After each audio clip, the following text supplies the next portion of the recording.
My name is Wolfgang Bauermeister. I'm an MD and PhD and board certified by the American Board of Physical Medicine and Rehabilitation. I'm the director of the Munich Pain Institute and professor at the Department of Physical Medicine and Rehabilitation at the Kharkiv National Medical University in the Ukraine. In this presentation, I would like to present my research and clinical work in shear wave elastography using the Mindray Resona 7. In the year 2000, I began my research with strain elastography because we didn't have shear wave elastography at that time. I looked at the fascia and the muscles in this image here of the low back to identify stiff areas which I call so-called trigger points because they trigger an event, and this event is pain and a decreased range of motion. And I was able to show that indeed strain elastography was working.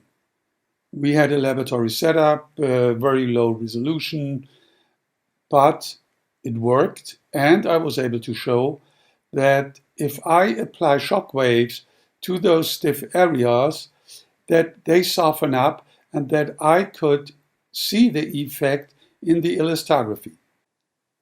The red arrow points to the stiff area, which is dark red and black.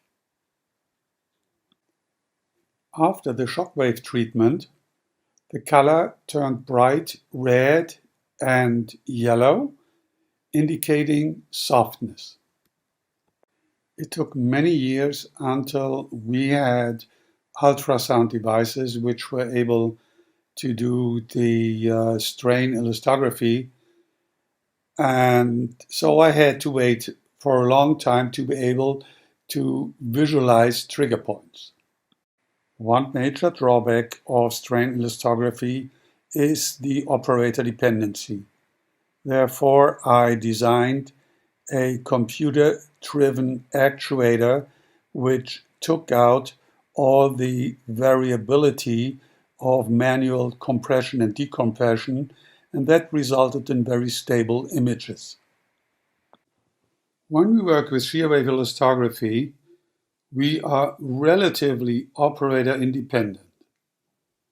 And when we look at isotropic tissue like the liver, then we realize that at whatever angle we look at the tissue, we get similar results. But this is very different with the musculoskeletal system.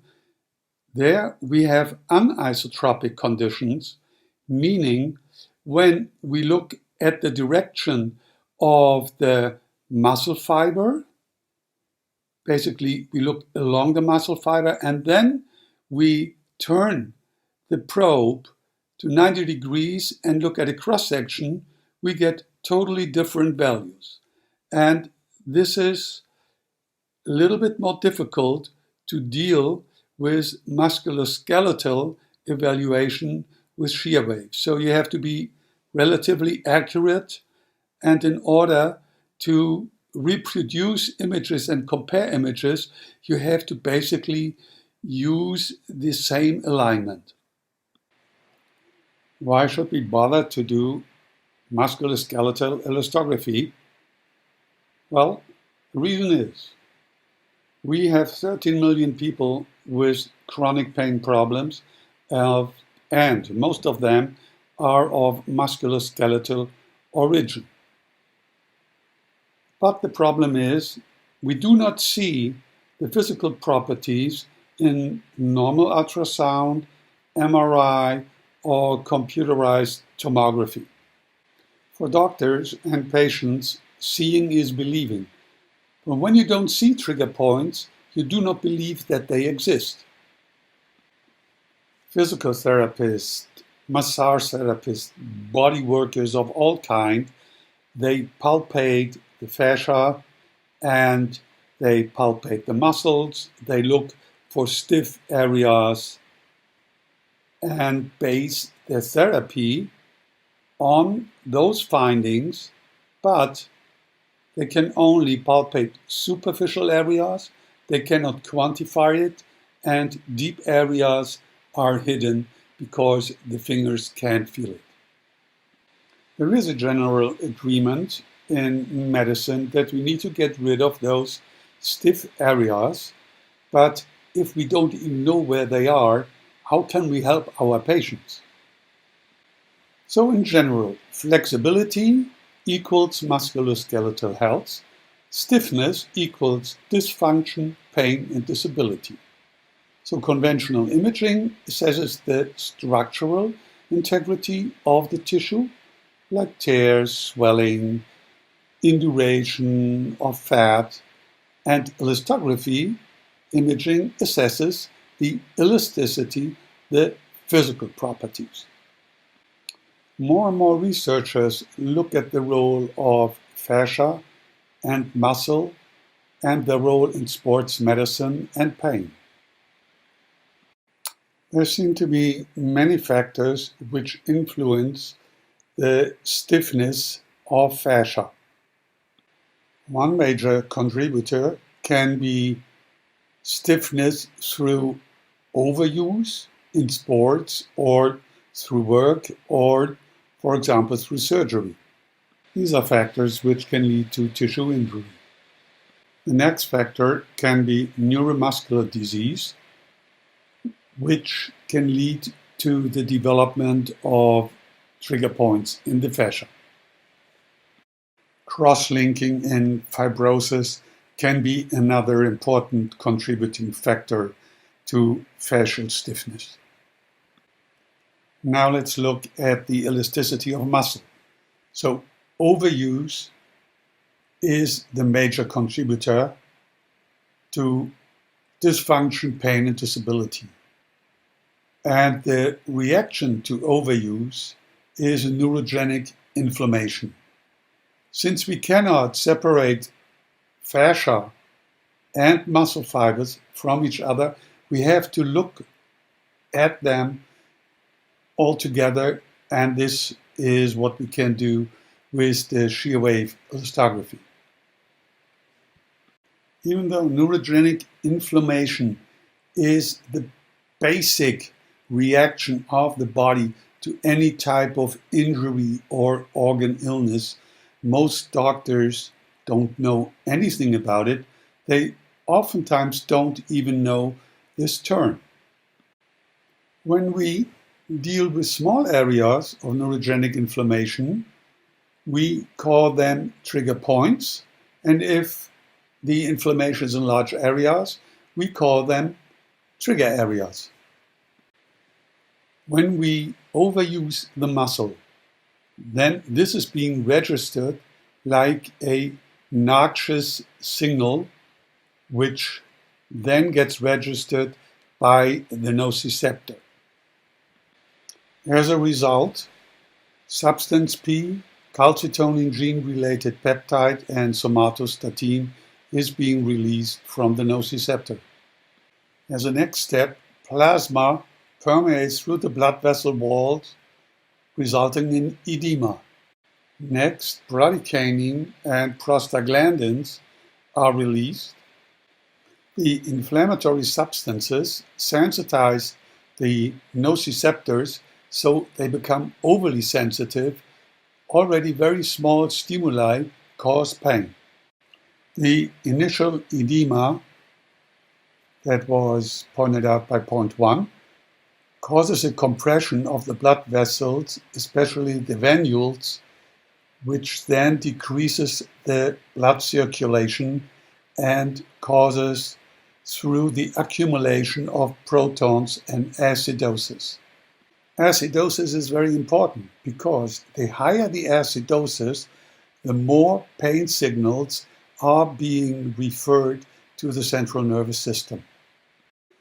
Let's take a closer look at myofascial trigger points. Here we see the trigger point complex with the sarcomere knot, which is a contracture of the muscle fiber. Contraction means the muscle fiber contracts, but it doesn't release like it should when you stop using your muscle. The sarcomere knobs have a size of 100 micrometers, and so 10 of them would already sum up to 1 millimeter, and already 200 micrometers you can see with the ultrasound elastography. 100 sarcomere contractures lumped together already make a 1 centimeter knot, which you can easily palpate. Most of us have those knots in the neck-shoulder area. As you saw on the previous slide, the inflammatory substances, bradykinin and prostaglandin, they sensitize the nociceptor. The sensitization of the nociceptors lead to allodynia, which means normal activity causes pain and dysfunction, like discoordination, for example. Simultaneously with that, we get what we call central sensitization. Central sensitization is a process where an accessory nervous system is being activated. And due to that, we get so-called referred pain. So the pain is felt not at the origin, at the trigger point. No, it's felt in another part of the body. Therefore, it's very important to know where are the trigger points, because they are not there where we feel the pain. This slide here shows a typical trigger point chart, which you can find in the literature. But don't make a wrong assumption. There where the axes are supposedly trigger points, but they are individual in each person. So the same pain doesn't have the same trigger points necessarily. So you have to look for them. This is why the elastography can be very helpful to identify those trigger point areas. Here we have headache with neck pain, can be even migraine headaches. Then we have neck pain and pain going down between the shoulder blade and the spine, which happens very often. We have pain between the shoulder blade and the spine, going into the shoulder, even down into the fingers, looking like a C6 radiculopathy. We have buttock pain. We have sciatica type of pain, but the sciatic nerve is perfect and there is no root lesion. It's all trigger points. We have a lot of substrates of stiffness in the fascial muscle, but the common denominator are the trigger points. To support this notion, we even have an animal model for the development of myofascial trigger points. There is a hypothesis that a continuous relief of acetylcholine leads to development of trigger points. Therefore, in a first step, the motor end plate was blocked so no acetylcholine would be taken up from acetylcholine esterase. As a next step, the gastrocnemius nerve was stimulated with a frequency of 1 Hz over 30 to 60 minutes.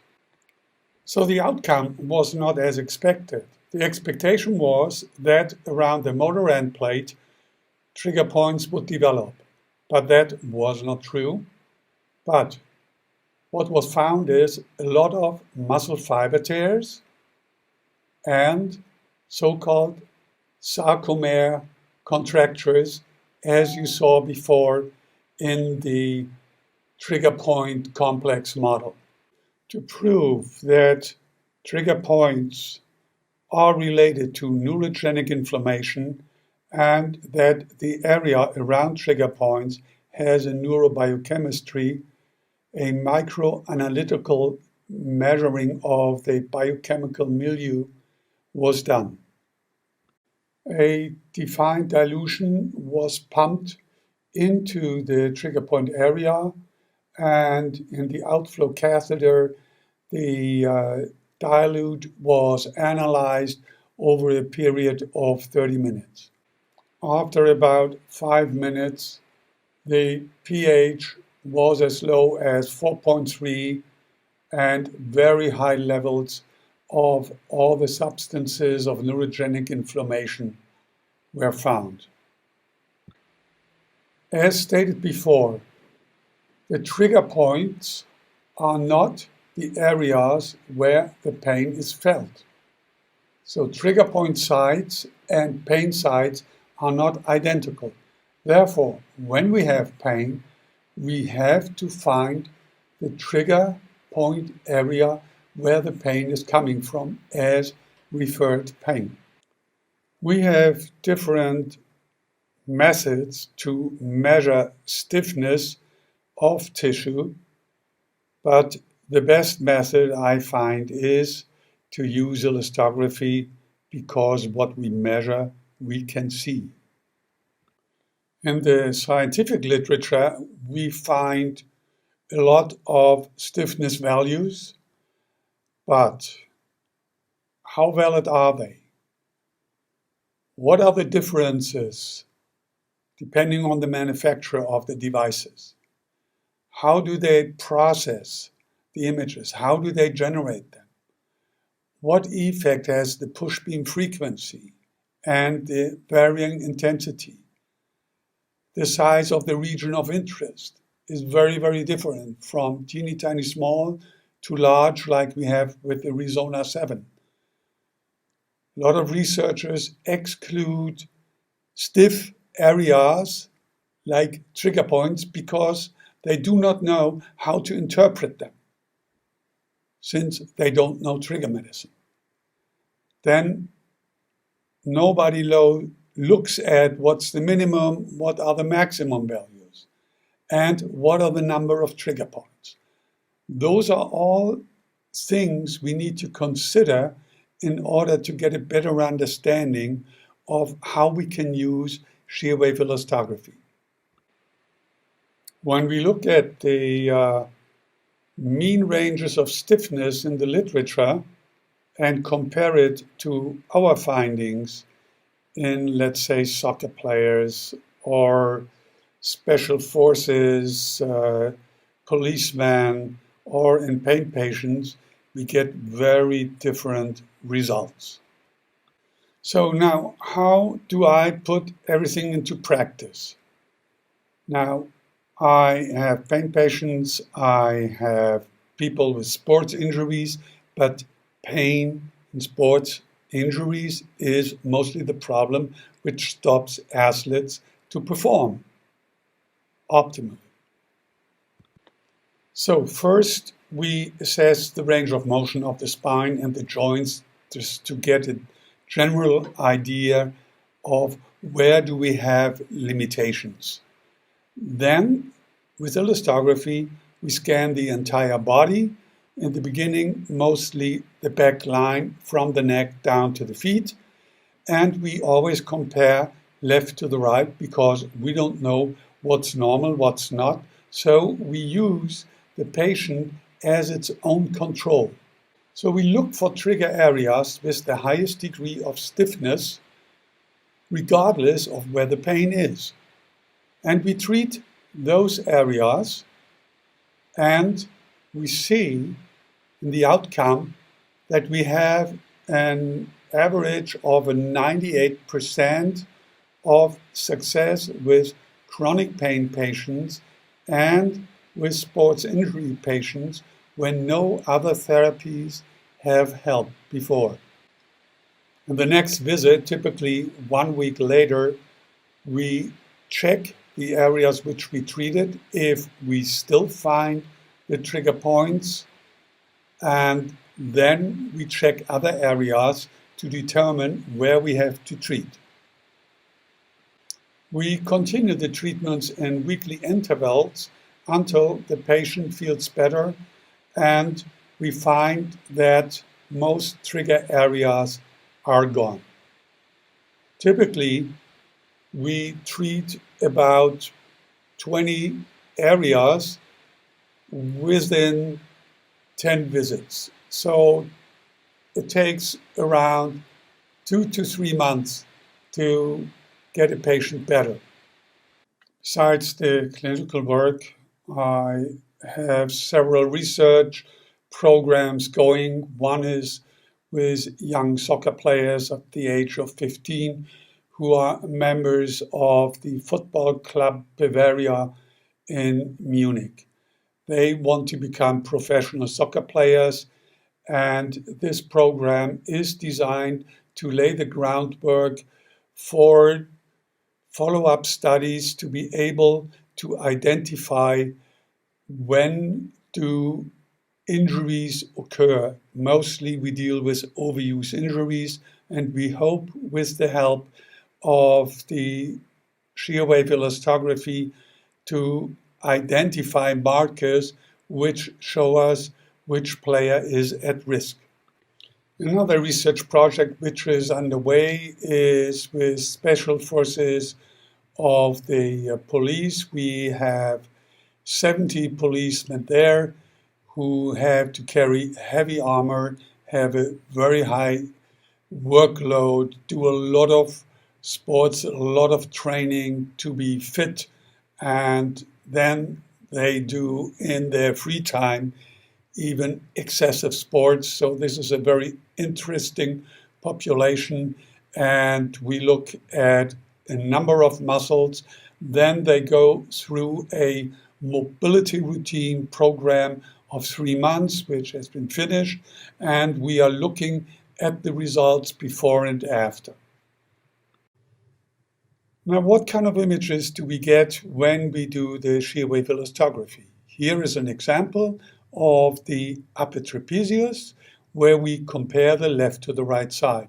It's obvious already from the colors that the left side has significant more areas of stiffness compared to the right side. And so we have a mean of 61 kilopascal on the left and a mean of 30 kilopascal on the right side. If this is a patient with back pain, upper, middle, or low back pain, neck, shoulder, arm pain, or headache, the left trapezius area would be the one which we will treat. In this slide, we see the thoracolumbar fascia and the erector spinae muscle with significantly higher stiffness values on the left side. Once again, if this person has upper back, middle back, low back, sciatica type of pain, knee or heel or hip pain, this could be an area where we would go with our treatment. But since this was only one part of the puzzle, we looked at other areas of the body too, and we found a significant degree of stiffness in the quadratus femoris muscle on the right side. Since the shear wave elastography was not able to reach the quadratus femoris area, we used the strain elastography, and there were stiffer areas on the right compared to the left.